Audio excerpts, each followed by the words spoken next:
Hey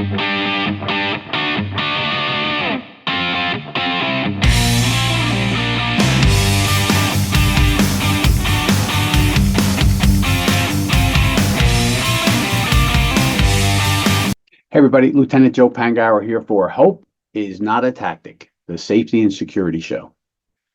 So as always, I want to mention our sponsors first because they bring this to you. They allow me to do this so I can bring this information to you. So we have my publisher, Blue 360 Media. They publish my books and they're going to be doing all kinds of safety and security stuff, video training very, very soon. Riot Tint.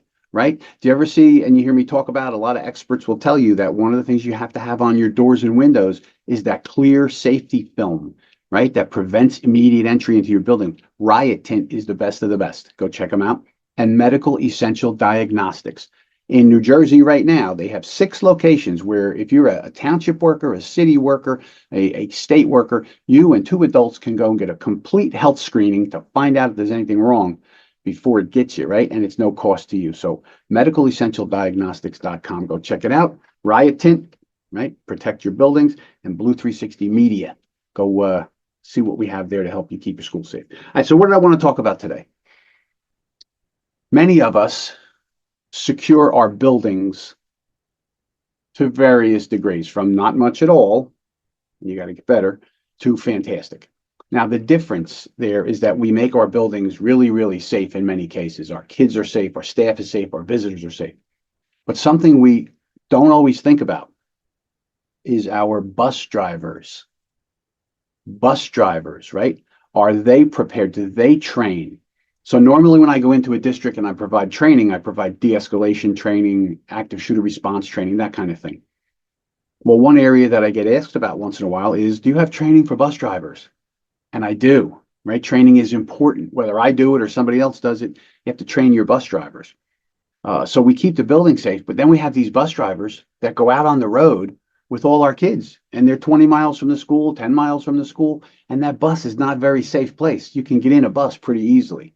So what you need to do is train the bus drivers on what to do should they encounter someone who's suspicious, acting up, or violent. So the scenario I usually give is what happens if you're driving the bus and you have a bunch of children on the bus, and as you pull up to the bus stop, there's more kids waiting there, and you see some creeper standing there.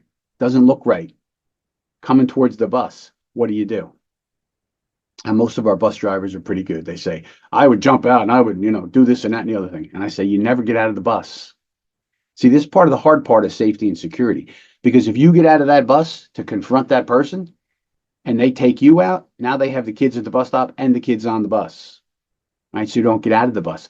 The better thing you might teach your bus drivers to do, is if they see somebody suspicious, start moving the bus away and stop and keep an eye at the kids on the buses, call on the radio for help, get the police on the way, and best of all worlds, that person starts following the bus, walking towards you, leaving those kids alone. And now you move the bus up a little more and you let them come, let the guy or girl or keep walking towards you, and you keep moving. Meantime, the police are on the way, help is coming. Then we have to educate our parents, to educate our children, that if they ever see a situation where somebody is unsafe at the bus stop, maybe they leave and they all go to one of the local kids' houses, or they get away from that scary bad person, right? So this way the bus driver's moving, then all of a sudden the kids take off and they're safe there.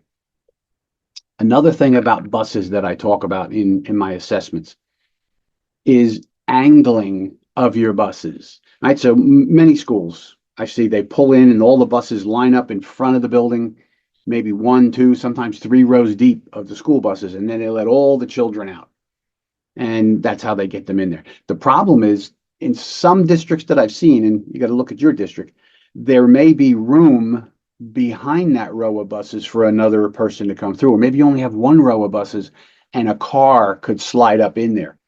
What I suggest that everybody does is the first bus in line pulls in and angles the bus to block any vehicle from getting through that row, getting behind the buses or whatever. And then the last bus that comes in, they block the row. So this way you have some security in there. You don't have some car whipping in behind the buses, could do something bad, could crash the car. You never know what kind of a thing can happen. So bus driver training. This is where tabletop training can come in really handy for your bus drivers. Assemble them in a group, come up with a scenario, and then work it out. Because I've used that scenario in a tabletopping that I did with bus drivers. And you do get a various different answers. And a lot of them say, well, I don't know. I guess I would call for help, or I'd get out of the bus and fight the person, right? You want to make sure you have a policy, you want to have a procedure, and then you train your bus drivers how to do the right thing. What is it you want them to do? I can certainly help you. If you need assistance, you can reach out to me, Joe at Pangaro Training, and I'd be happy to assist you. When it comes to angling the buses, remember that. Take a look where your buses park, no matter where they park. If an errant car with good intentions or bad intentions, if they had access to those children and the buses, if you can find a way to angle your first and last bus to prevent the vehicles from getting through, that's probably your best bet. All right. We're all in this together. We can make safer facilities. You just have to think about it a little bit. Get an assessment. Get somebody to help you. Go out there and take a look. Lieutenant Joe here, or hope is not a tactic.